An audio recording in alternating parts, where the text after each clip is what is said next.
There's a particular kind of silence that follows when someone you care about begins to drift away.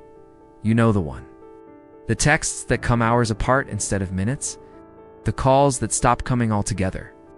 The warmth that once filled her voice, now replaced by something distant, something cold. You feel it in your chest first, that hollow sensation, like something vital has been extracted from your core. Your mind races, searching for explanations, ways to bridge the growing chasm between you and the woman who once seemed to hang on your every word. Most men, when faced with this reality, do what feels natural.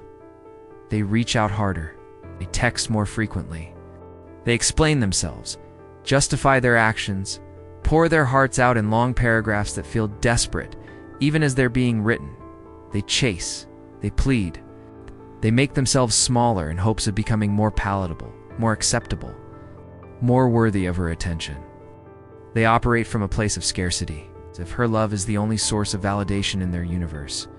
But what if I told you that everything you think you know about winning someone back is not only wrong, but actively working against you?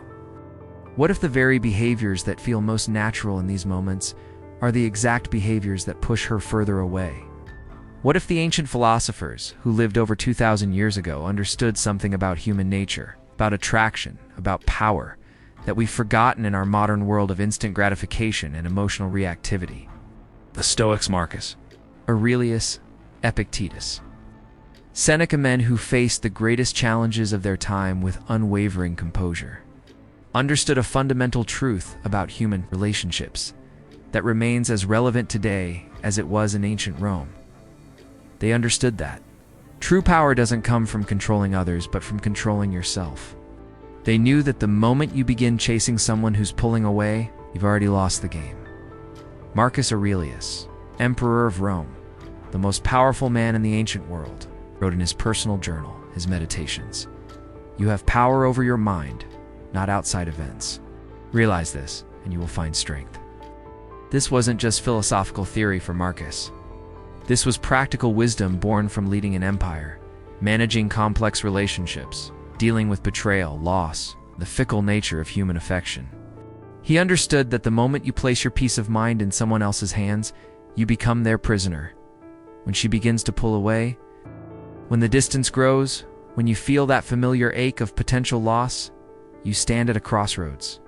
You can choose the path that most men take, the path of reaction, of emotional pursuit, of making your need visible and desperate. Or you can choose the path of the Stoic, the path of self-mastery, of strategic withdrawal, of becoming so focused on your own development that her absence becomes irrelevant to your inner peace. Epictetus, who was born a slave but became one of the greatest teachers of human psychology in history, taught us it's not what happens to you, but how you react to it that matters. When she stops texting, when she becomes distant, when she seems to lose interest, this isn't happening to you, this is happening around you. You are not the victim of her choices, you're the master of your response. The Stoic response to emotional withdrawal is not emotional pursuit, it's strategic retreat. It's silence where others would speak. It's composure where others would panic. It's the cultivation of such complete self-sufficiency that her presence becomes a luxury, not a necessity. This isn't game playing or manipulation. This is the natural result of a man who has developed genuine inner strength, Seneca, advisor to emperors and one of the wealthiest men of his time, wrote in his Letters from a Stoic, "Every new thing excites the mind, but a mind that seeks the truth turns from the new to the eternal." The truth is eternal. The truth is that value is perceived through scarcity, not abundance. The truth is that mystery creates more attraction than familiarity. The truth is that a man who can walk away demonstrates higher value than a man who desperately clings. When you feel the urge to text her, to call her, to explain yourself, or win her back through words, remember this: she already knows how you feel. Your feelings aren't a mystery that needs solving through explanation. Your emotions aren't a case that needs arguing through persuasion. She pulled away not because she doesn't understand your feelings, but because your feelings have become too available, too predictable, too safe. The Stoic man understands that emotional availability without boundaries creates comfort. But comfort doesn't create desire. Desire is born from uncertainty, from the sense that something valuable might be lost forever. When you become too emotionally available, too eager to please, too quick to respond, you eliminate the very uncertainty that created her interest in the first place. Marcus Aurelius reminds us, when you arise in the morning, think of what a precious privilege it is to be alive, to breathe, to think, to enjoy, to love. Notice he doesn't say to be loved. He says to love. The Stoic man loves from a position of strength, not need. He loves because he chooses to, not because he has to, in order to feel complete. This is the first principle of Stoic attraction. You must become complete within yourself before you can offer anything of value to another person. When she senses that you need her validation to feel good about yourself, she intuitively understands that you're operating from a position of weakness. And while she might feel sorry for you, while she might even care about you, she won't respect you. And without respect, romantic attraction dies. The moment she begins to pull away is not the moment to increase your efforts. It's the moment to decrease them. It's the moment to turn your attention inward, to focus on the one relationship you have complete control over, your relationship with yourself. It's the moment to ask, not, how can I win her back? But what does this situation reveal about my own inner state? Epictetus taught, don't explain your philosophy, embody it. When she pulls away, don't explain why she should stay. Don't argue your case. Don't justify your worth. Embody your worth through your actions. Show her what she's walking away from, not through words, but through the simple act of continuing to build your life with or without her. The Stoic man doesn't chase because he understands a fundamental principle of human psychology. People value what they have to work for more than what's freely given. When you make yourself constantly available, when you're always ready to respond, when you drop everything for her attention, you're communicating that your time and energy have no value. And if your time and energy have no value, then by extension, you have no value. But when you begin to withdraw your attention, when you become less available, when you stop initiating contact, something interesting happens. The very thing she took for granted, your consistent presence, your reliable attention, your emotional investments, suddenly becomes noticeable through its absence. What was once expected becomes precious. What was once ordinary becomes extraordinary. Seneca wrote, "It is likely that some troubles will befall us, but it is not a present fact." How often has the unexpected happened? How often has the expected never come to pass? She might never come back. Accept this possibility completely. Embrace it. Make peace with it. The moment you become genuinely okay with losing her forever is the moment you begin to reclaim your power. This isn't reverse psychology. This isn't a strategy designed to manipulate her emotions. This is the natural result of a man who has developed genuine abundance of purpose, abundance of self-respect, abundance of inner strength. When you operate from abundance rather than scarcity, people sense it, they feel it, and they want to be part of it. The ancient Stoics understood that attachment is the root of suffering, not love attachment. Love can exist without attachment. Love can be given freely without the desperate need for it to be returned in equal measure. Attachment is when you need someone else's behavior to validate your worth. Love is when you can care deeply about someone while remaining complete within yourself. Marcus Aurelius wrote, "Accept the things to which fate binds you, and love the people with whom fate associates you." Notice the word accept. He doesn't say fight against fate. He doesn't say manipulate circumstances to get what you want. He says accept what is, and love from that place of acceptance. When she pulls away, you're being given a gift, the gift of clarity.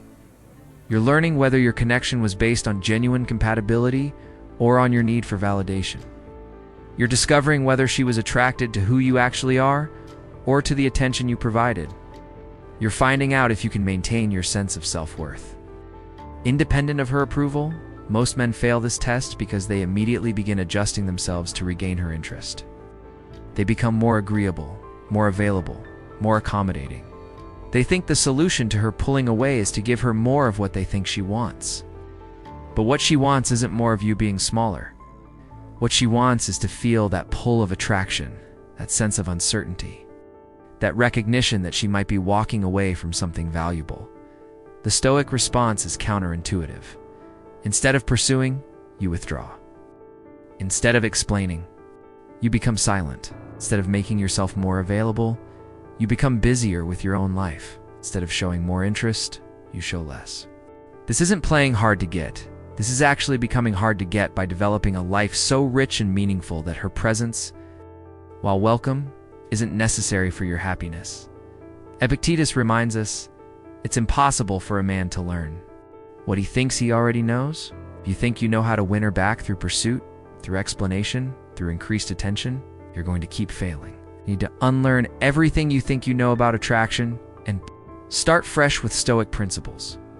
The silence that follows your withdrawal is not empty space, it's powerful space. It's space where her imagination can work, space where she can miss what you provided. It's space where she can remember why she was attracted to you in the first place, for your neediness began to overshadow your natural appeal. In this silence, she begins to wonder, what is he doing? Why isn't he calling? Has he moved on? Is he okay without me? These questions create a kind of psychological tension that your constant availability never could. When you were always there, always responding, always available, there was no mystery left to solve, no tension to resolve. Seneca wrote, "The willing destiny guides them. The unwilling destiny drags them." You can choose to be guided by the wisdom of accepting what is and focusing on what you can control. Or you can be dragged through the painful process of learning this lesson through repeated emotional suffering. What you can control is your response. What you can control is your daily routine. What you can control is your commitment to self-improvement.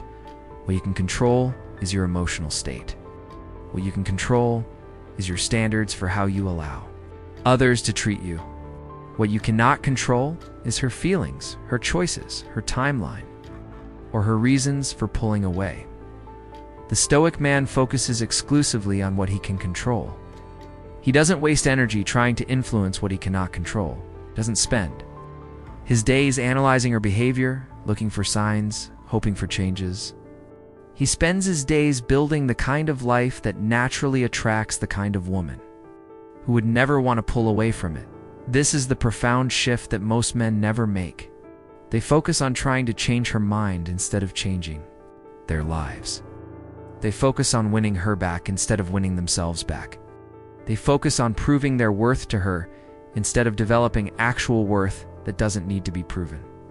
When you stop chasing, when you stop explaining, when you stop being available at her convenience, you force her to confront a difficult question. What is she actually walking away from? When you were pursuing her, the answer was as easy as she was. Walking away from neediness, from pressure, from someone who wanted her more than she wanted him. But when you stop pursuing, when you become genuinely focused on your own path, she has to evaluate what she's actually losing, Marcus Aurelius wrote. Very little is needed to make a happy life. It is all within yourself and your way of thinking. Your happiness, your sense of completion, your inner peace. None of this should depend on whether she texts you back, calls you, or chooses to be with you. If it does, you're operating from a position of weakness, and weakness is not attractive. The Stoic develops what we might call strategic indifference. This isn't callousness or cruelty. This isn't pretending not to care when you do care.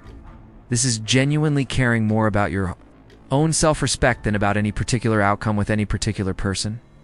This is valuing your inner peace more than you value her approval. When you reach this state, and it is a state that must be cultivated through daily practice, not just understood intellectually, something shifts in how people perceive you. They sense that you're not available to be manipulated through their withdrawal of attention. They sense that you found something more valuable than their validation. They sense that you're operating from a different level of consciousness, one that they might want to access themselves. This is when she begins to miss you, not because you're playing a game, but because you've genuinely become someone worth missing. Not because you're manipulating her emotions, but because you've developed the kind of inner strength and self-sufficiency that naturally creates attraction. Not because you're pretending to be okay without her, but because you actually are okay without her. Epictetus taught, "No man is free who is not master of himself." When she pulls away, she's giving you an opportunity to discover whether you're truly free or whether you're enslaved by your need for her validation. Most men discover they're enslaved, and this discovery is painful. But it's also liberating because it shows you exactly where your work needs to be done. The work is not on her. The work is not on the relationship. The work is on yourself. Work is on developing the kind of inner strength that makes you attractive not just to her, but to yourself. The work is on building a life so meaningful and fulfilling that another person's presence becomes an enhancement, not a requirement. Seneca reminds us, "Every morning brings us news of the globe, and yet we are poor in noteworthy stories." This is because no single event is allowed to achieve its natural development. Don't interrupt the natural development of this situation by forcing outcomes through pursuit. Allow it to unfold. Trust the process. Focus on your own development while she figures out what she wants. In your silence, your absence, and your refusal to chase, you're communicating something profound. I am not desperate for your attention.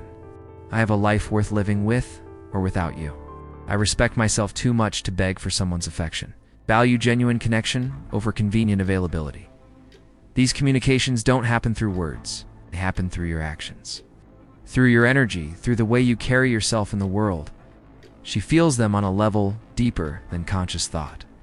She senses that something has shifted, that you're no longer playing the same game, that you've found a different source of validation. The paradox of Stoic attraction is this: the less you need her, the more she wants to be needed by you. It's the more complete you become within yourself, the more she wants to be part of that completeness. The stronger your sense of self-worth, the more valuable her validation becomes, not to you, but to her. Marcus Aurelius wrote, "Confine yourself to the present. Stop replaying the past, analyzing what went wrong, wishing you had done things differently. Stop projecting into the future, imagining scenarios where she comes back, planning what you'll say or do when she does. Confine yourself to this moment, to this day, to the work of building yourself into the kind of man who naturally attracts what he wants without having to chase it. In this present moment, what can you do to improve your physical health? What can you do to advance your career or your personal mission? What can you do to deepen your friendships with people who actually want to spend time with you? What can you do to develop skills, to learn something new, to contribute something valuable to the world?"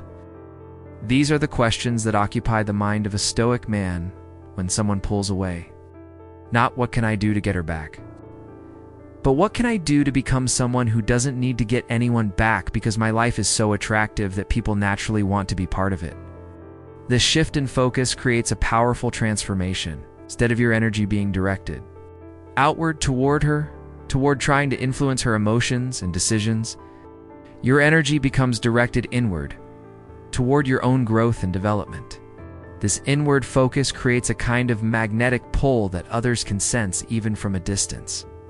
When she sees that you're not falling apart without her, that you're not desperately trying to win her back, that you're actually thriving in her absence, it challenges her assumptions about her own value and your dependence on her.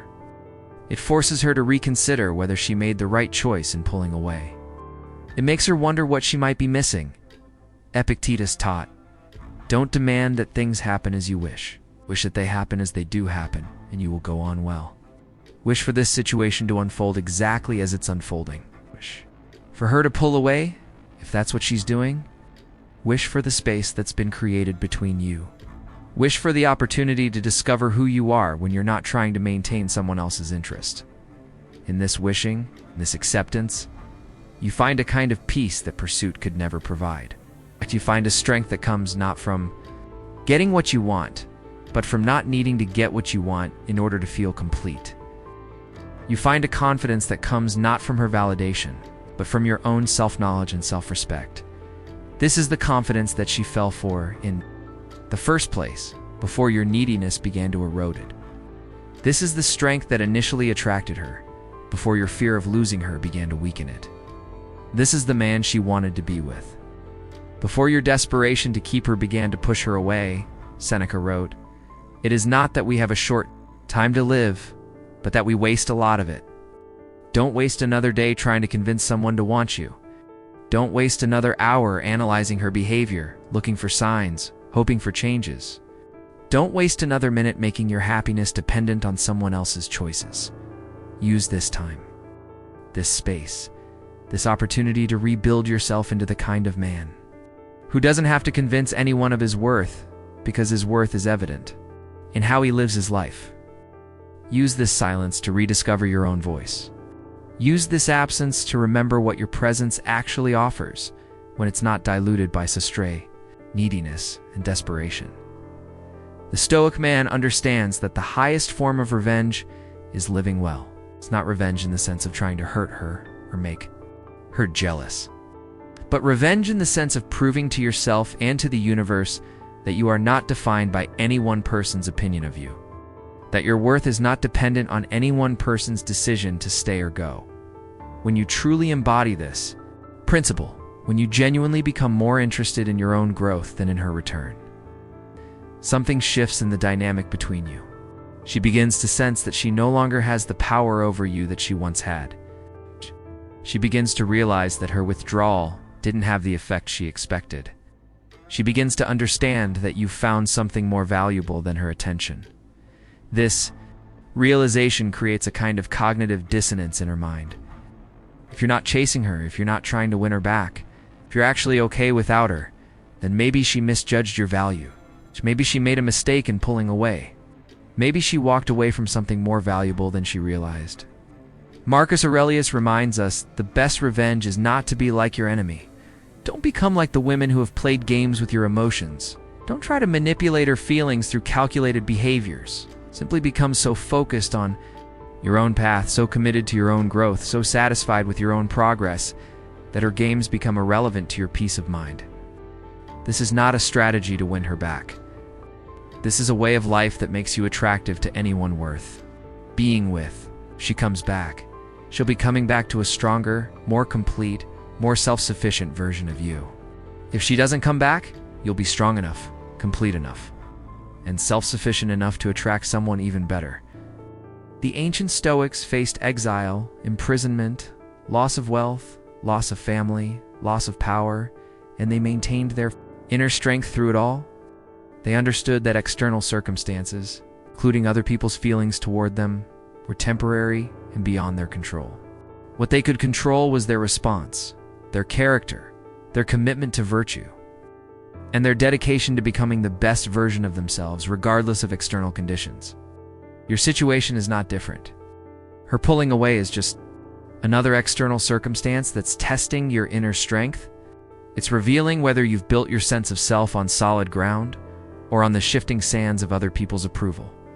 It's showing you whether you love yourself enough to walk away from someone who doesn't fully appreciate what you offer.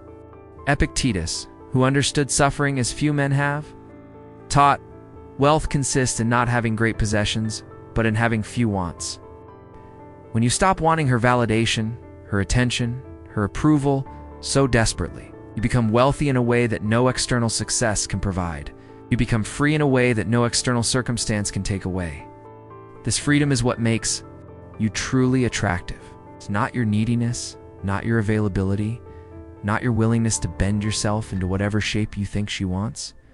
Your freedom, your independence, your ability to be genuinely happy, whether she's in your life or not. When she senses this freedom, when she realizes that you found a source of happiness that doesn't depend on her, she begins to want access to that source. She begins to miss not just your attention, but your energy, your presence, your way of moving through the world without being weighed down by desperate attachment. This missing, this longing for what she walked away from. This recognition of value through absence. This is how she begins to miss you deeply. Not because you've manipulated her emotions, but because you've genuinely become someone worth missing. Not because you've played games, but because you've developed real value that she can only fully appreciate when it's no longer freely available to her.